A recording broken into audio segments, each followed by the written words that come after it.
Hier à Nairobi, au Kenya, les représentants des 20 nations les plus riches ont annoncé qu'ils se donnaient jusqu'au 31 juillet 1974 pour mettre au point la fameuse et indispensable, tout le monde est d'accord là-dessus au moins, réforme du système monétaire international. Ce matin, c'était l'ouverture officielle des travaux du Fonds monétaire international et de la Banque mondiale, travaux groupant 126 nations. Et d'entrée, le nouveau secrétaire général du FMI, M. Johannes Witteveen, a laissé entendre pour sa part qu'il ne croyait pas, lui, que l'on parviendrait à se mettre d'accord en moins d'un an sur un dossier aussi difficile. 22 juillet 1944, la guerre n'est pas encore terminée, mais chacun garde en mémoire la fantastique panique de Wall Street 15 ans plus tôt. Ses conséquences aussi en Allemagne, en France, en Grande-Bretagne, dans le monde entier.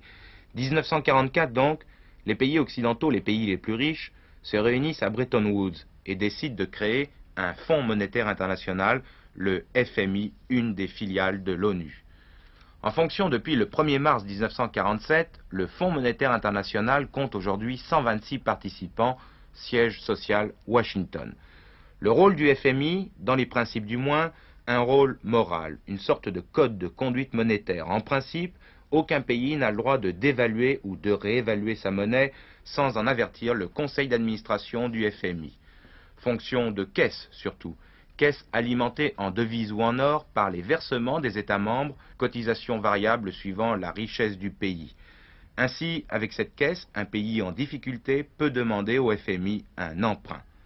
Un système qu'il faut aujourd'hui réformer, ce qu'on va essayer de faire à Nairobi, réformer parce qu'en 1944, on avait décidé que toutes les devises qui arrivaient dans cette caisse seraient convertibles en dollars, lui-même basé sur le métal jaune, et que la production de ce métal jaune n'a pas suivi la formidable expansion économique de ces 15 dernières années.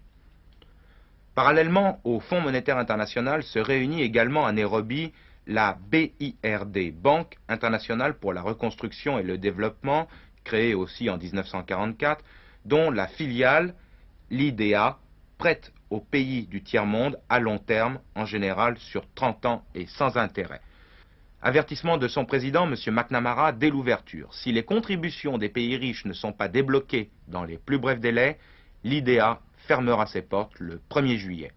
Cela signifierait qu'une partie de l'aide publique, c'est-à-dire l'aide à long terme, 25 ou 40 ans sans intérêt ou presque sans intérêt, disparaîtrait. Pour moi, ce ne serait pas très grave, parce que cette fameuse aide publique, comme M. McNamara à Nairobi l'a rappelé d'ailleurs, ne représente que 0,35% du produit national brut des pays développés. Elle n'a pas augmenté, elle est en train de diminuer et on nous dit qu'elle va cesser. Moi, je pense que les choses seraient bien plus claires si on parlait, au lieu de continuer à parler d'aide, si on parlait de termes de l'échange, de rapports de force, de commerce.